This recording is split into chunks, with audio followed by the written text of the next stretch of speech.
21. No, 21 and 22. Okay. Om Namo Bhagavate Vasudevaya.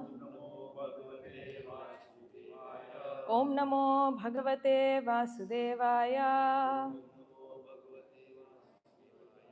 Om Namo Bhagavate Vasudevaya. Om Ajnantimirandhasya Jnananjana Shalakaya Chakshurunmilitam Yena Tasmai Shri Guruve Namaha.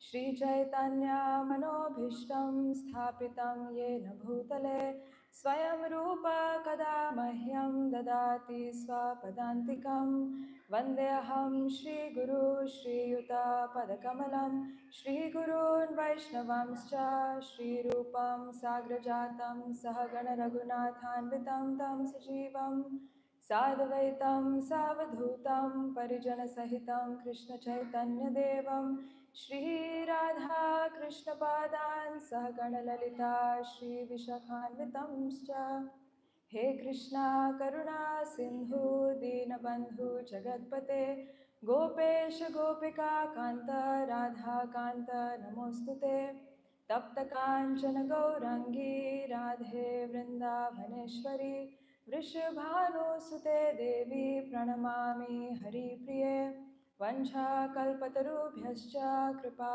Sindhubhya Evacha Patitanam Pavanebhyo Vaishnavebhyo Namo Namaha Namo Vishnupadaya Krishna Pristhaya Bhutale Srimate Bhaktivedanta Swaminiti Namine Namaste Saraswati Deve Gauravani Pracharine Nirvishesha Shunyavadi Paschatya Deshatarine Jaya Shri Krishna Chaitanya Prabhu Nityananda Shri Advaita Gadadhara Srivasadi Gaura Bhakta Vrinda Hare Krishna Krishna Krishna Hare Hare Hare Rama Rama Rama Hare Hare Hare Krishna.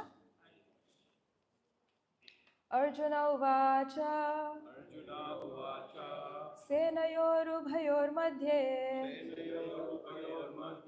Ratham Stapayamechita Yavad Etaniriksheham Yodhu Kamanavasthitan Kermaya Saha Yodhavyam Asmin Rana Samudyame Arjuna Vacha Senayorubhayormadhye Ratham Stapayamechita Yavad Etaniriksheham Yodhu Kamanavasthitan Kermaya Saha Yodhavyam Asmin Rana Samudyame Arjuna Vacha Senayorubhayormadhye Ratham Stapayamechita Yavad Etaniriksheham Yodhu Kamanavasthitan Kermaya Saha Yodhavyam Asmin Rana Samudyame Arjuna Uvacha Senayorubhayormadhye Ratham Stapayamechita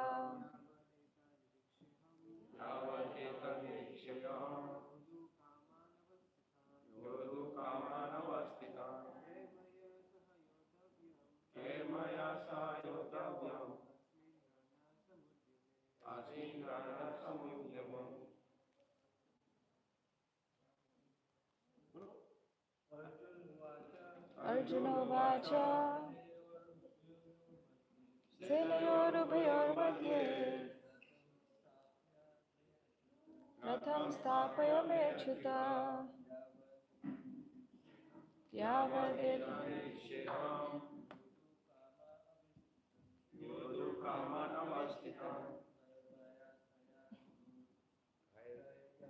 केर्मया सह योद्धव्यम् अस्मिन् रणसमुद्यमे अर्जुन उवाच सेनयोरुभयोर्मध्ये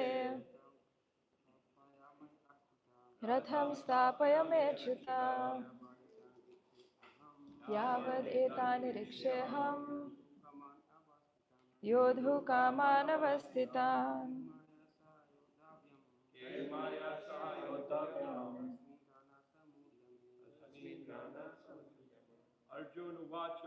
अर्जुन उवाच सेनयोरुभयोर्मध्ये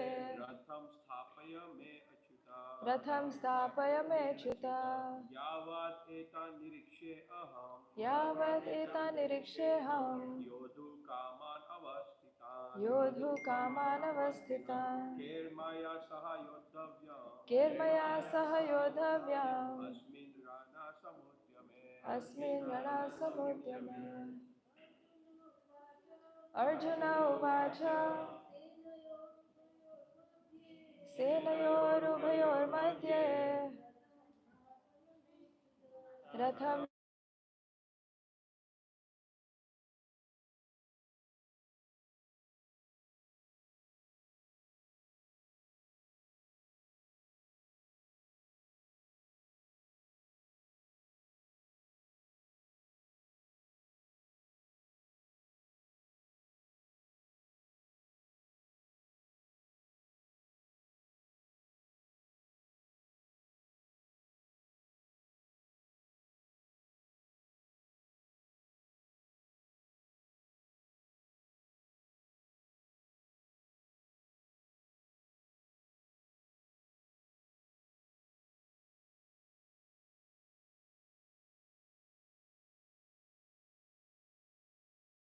अनवस्थितान्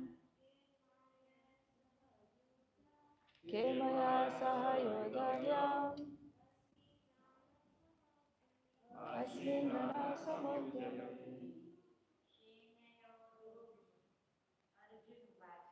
अर्जुन उवाच सेनयोरुभयोर्मध्ये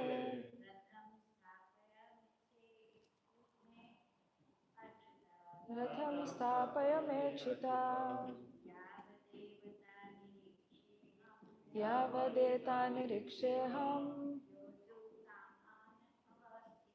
योद्धुकामानवस्थितान् केर्मया सह योद्धव्यम्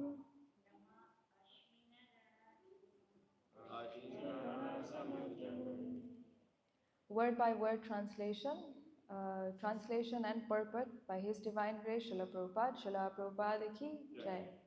Arjuna Vacha, Arjuna said, Senayo of the armies, Ubhayo both, Madhye between, Ratham the chariot, Sthapaya please keep, me, my, Achyuta, O infallible one, Yavat as long as, Etan all these, Nirikshe may look upon, Aham I, Yodhukaman desiring to fight, Avasthitan arrayed on the battlefield, Ke with whom, Maya by me, Saha together, Yodhavyam have to fight, Asmin in this, Rana strife,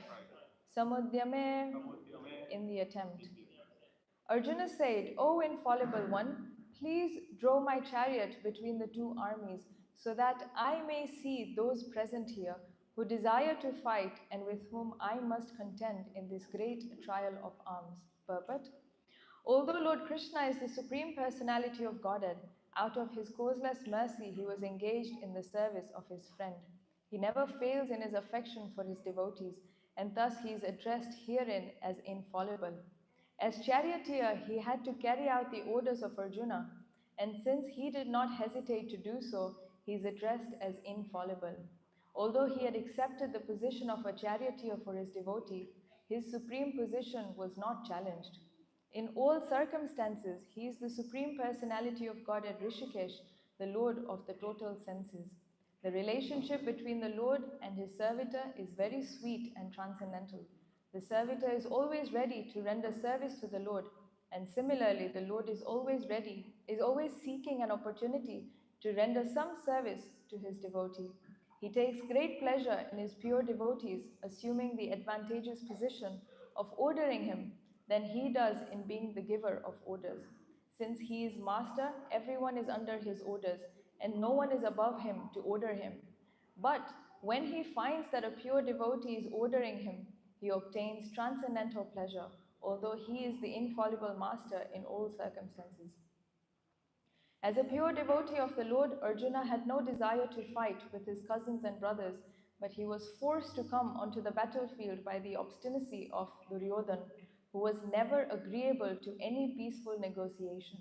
Therefore, he was very anxious to see who the leading persons present on the battlefield were. Although there was no question of a peacemaking endeavor on the battlefield, he wanted to see them again and to see how much they were bent upon demanding an unwanted war. Hare Krishna.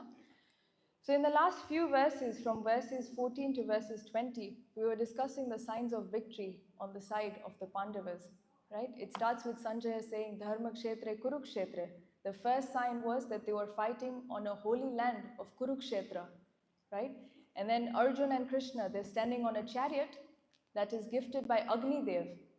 It was marked with the flag of Hanuman. Krishna is standing on the chariot with Arjun, and wherever Madhav is present, Madhavi is also present, the goddess of fortune. And Sanjay then describes to Dhritarashtra that Arjun and Krishna blew their Divya Shankham, their transcendental conch shell. Yeah, so these were the signs of victory for the Pandavas. And upon hearing these transcendental conch shells, the hearts of the Kauravas shattered. Yeah. So, after blowing the conch shells, technically the war has already begun because all the instruments have sounded. So, the war has begun. But Arjun says something now. He says, "Oh Achyuta, please keep my chariot." Where? Senayor Ubhayor Madhye, between the two armies. Why? So that I can see who is present here, who desires to fight, and with whom I must contend in this war. Yeah? So Arjuna has fought so many wars in the past. He has been involved in all the war-related discussions. He has been involved in all the meetings to discuss all the strategies, all the positioning. So he knows who is actually going to fight in the war. But this is Krishna's transcendental arrangement. The entire Mahabharata is Krishna's transcendental arrangement. Krishna wants to speak the Bhagavad Gita. So he puts Arjuna into bewilderment. He puts him into confusion. And he makes Arjuna say, "Take my chariot in the midst of both armies so that I can see who is here to fight." Okay? So Arjun, this is actually the first verse that Arjun speaks in the Gita. And he addresses Krishna as Achyuta. Achyuta means he never falls from his position as the supreme personality of Godhead, even if he takes the post of a charioteer. Right? In the material world, when one takes the post, say, suppose of a prime minister, they become well known because they have taken the post. But in the case of Krishna, that post becomes glorified because Krishna has taken that post. Right? When Sanjay was telling Dhritarashtra about the side of the Pandavas, he first said Krishna's name. Krishna is a charioteer. Normally, the warrior is glorified first, and then you say the name of the chariot driver. But what does Sanjay say? He says, Madhava Pandavas Chaiva. Who is on the side of the Pandavas? Madhava Pandavas Chaiva. He starts with Madhav. So, because Krishna has taken the position of a charioteer, that post becomes glorified. The post of a thief is never glorified, right? They are condemned. But because Krishna stole butter, he is glorified as Makhan Chor. Even Ranachor. What is the meaning of Ranachor? Krishna left the battlefield when he was fighting. He's giving Arjun this instruction that if you leave the battlefield out of fear or for any reason, you will lose your name and fame. That same Lord left the battlefield and he's glorified as Ranachor. So, whatever position Krishna takes, that post becomes glorified simply because Krishna has taken that position. Even when we see the Lord, he's wearing so many ornaments. It's not the ornaments that is beautifying Krishna, it's because Krishna has worn the ornaments that they look beautiful. Yeah? So anything that comes in association with Krishna, whether it be the ornaments or a position or devotees, everything becomes glorified just by the association of Krishna. Okay? So we are Chuta, Prabhupada explains, we are fallible. Krishna says in chapter 15, Mamaivamasho Jiva Loke Jiva Bhuta Sanatana. We are parts and parcels of Krishna, and our position is to live and serve Krishna. But anyone who is not attached to the service of the Lord, they become Chuta, they become fallible. But as soon as we are connected with Krishna, due to his association, we become Achyuta. And Arjun confirms this. He uses the name Achyuta in this verse. And then again in the conclusion, he tells Krishna that, oh Achyuta, now my illusion is destroyed because of the knowledge that you have given me. So just by associating with Krishna, we can also become Achyuta. He's come here to reclaim us through this knowledge that he's sharing. Yeah? And Prabhupada gives this example that the original state of water is liquid, but sometimes it becomes solid. But that's not the natural state of water. The natural state of water is to be liquid, but sometimes due to excessive coldness, it becomes solid. Similarly, when we are detached from our service to the Lord, that is unnatural. But as soon as we come in our natural position as servitors, as servants of the Lord, and we engage in our service, then automatically we are in our natural state and we can be happy. Yeah? We are all trying to be Bhoktaram, but Krishna says, Bhoktaram Yagya Tapasam. I'm the only enjoyer of all sacrifices. We cannot become Bhoktarams. That is the artificial way of living. Yeah? Just because we are trying to exist and we are trying to enjoy without Krishna, that's why there is struggle for existence. If we simply turn to Krishna, if we simply serve Krishna, then there is no struggle for existence because he provides everything. So Krishna never falls from that position of being Bhoktaram. He is always the supreme enjoyer. Even if he takes the role of a thief or he takes the role of a charioteer, he is always the supreme enjoyer. Okay? Another meaning that Prabhupada gives in the purport of Achyuta is that he never fails in his affection for his devotees. He likes to be controlled and ordered by his devotees. For example, Yashoda Maya. Yashoda Maya had maternal affection for Krishna. And because her love for Krishna as a mother was so pure, Krishna willingly took the position of a son. And in that relationship, he allows Mother Yashoda to bind him to a wooden grinding mortar. And the acharyas call this pastime as 2 fingers short. Every time Mother Yashoda was trying to tie Krishna with the rope happened to be 2 fingers short. So Krishna was enjoying that loving pastime. He was enjoying so much as being the son of Mother Yashoda, and eventually he gave in because of his affection for his devotees. Another example that is given in the Bhagavatam is that of Ambarish Maharaj. As soon as Durvasa Muni offended Ambarish Maharaj, the Sudarshan Chakra released itself for the protection of the devotee. And Durvasa Muni ran everywhere in the universe. Even the demigods said, we cannot save you. And out of so much fear of his life, he went to Vaikuntha, to Lord Vishnu. Now imagine Vaikuntha is a place where there are no miseries, but he was miserable in Vaikuntha. Vaikuntha, Kuntha means no miseries. Kuntha means no means worries, and Vai means no. So in Vaikuntha, there are no miseries. But Durvasa Muni goes there and he's crying for his life. And then Lord Vishnu says, it's because you have offended my devotee. So even the chakra of the Lord is engaged in the devotee's service. Krishna said, I didn't ask my Sudarshan chakra to go and protect Ambarish Maharaj. But my instruments are automatically engaged in the service of my devotees. So as soon as someone offends a Vaishnava, the chakra releases itself to protect the devotee. So this is the relationship between the Lord and his devotees. Prabhupada says in the purport, the servant is always eager to serve the Lord, and similarly, the Lord is always looking for an opportunity to render service to the devotee. They both want to serve each other. This is a transcendental relationship. Arjuna is ordering directly to Krishna to take the chariot between the two armies. He is ordering to who? The Supreme Personality of Godhead. So the relationships that we have in this material world, they are actually a reflection of the relationship that devotees have with Krishna in the spiritual world.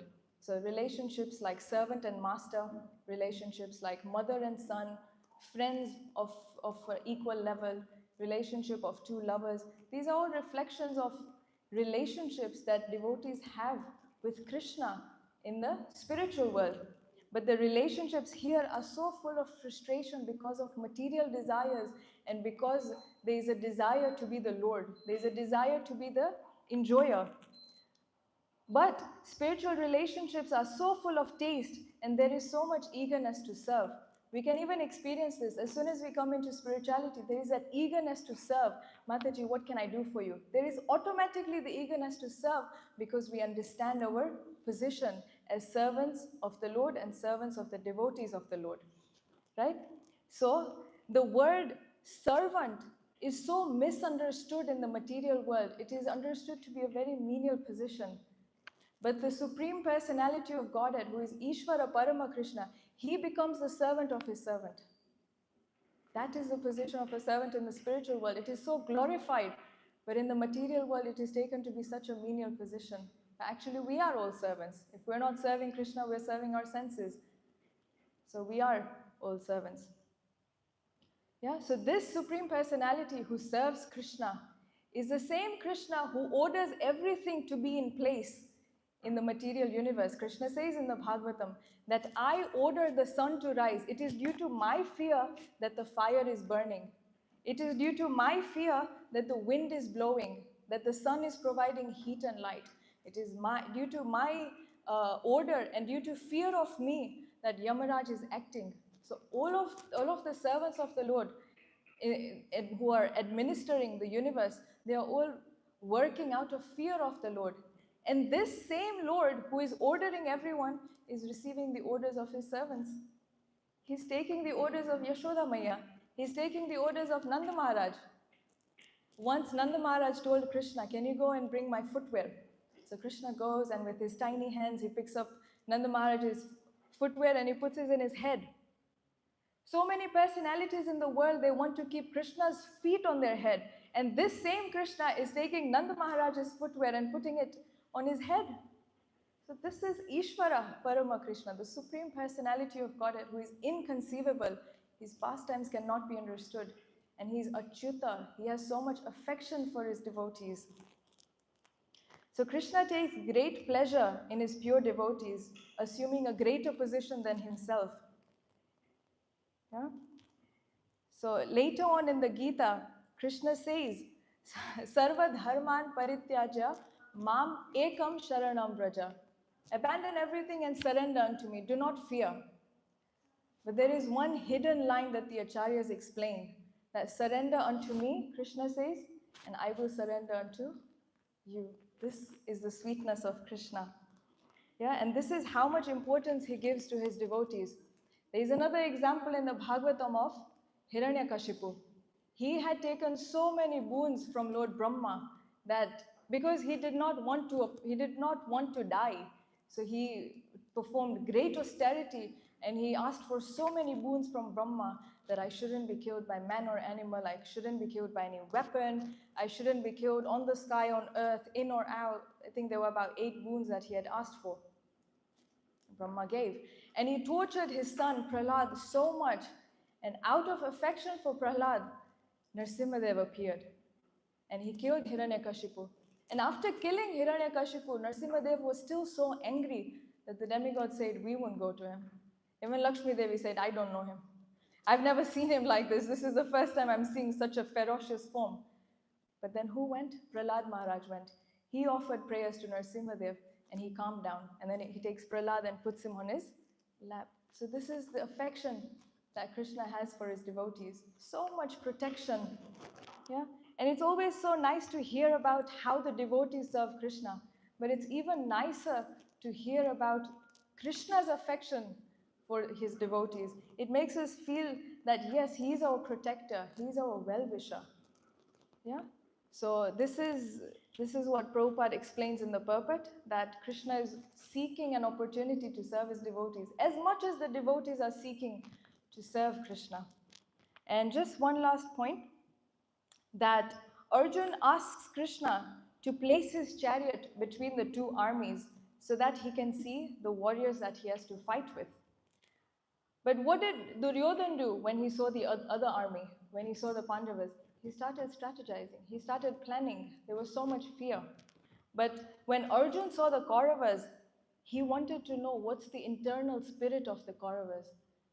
So while Duryodhan was focusing on the externals, the strategy and all of that, Arjun was looking at the internals, that how determined are they to fight internally. This is what he wanted to see. Yeah? And by standing in the middle of the battlefield, Arjun unknowingly shows the special nature of the Gita. The position where the Gita is spoken is so important. It was in the middle of both the armies. And this shows that this knowledge is for everyone. And whoever takes advantage of this knowledge will benefit. Krishna spoke right in the middle. Duryodhan could have still taken a chance to hear. They were right in the middle. So whoever takes advantage of this knowledge will benefit. So Hare Krishna, Krishna Krishna, Hare Hare, Hare Rama, Rama Rama, Hare Hare. Srimad Bhagavad Gita ki Jai, Srila Prabhupada ki Jai. Any comments anyone would like to add?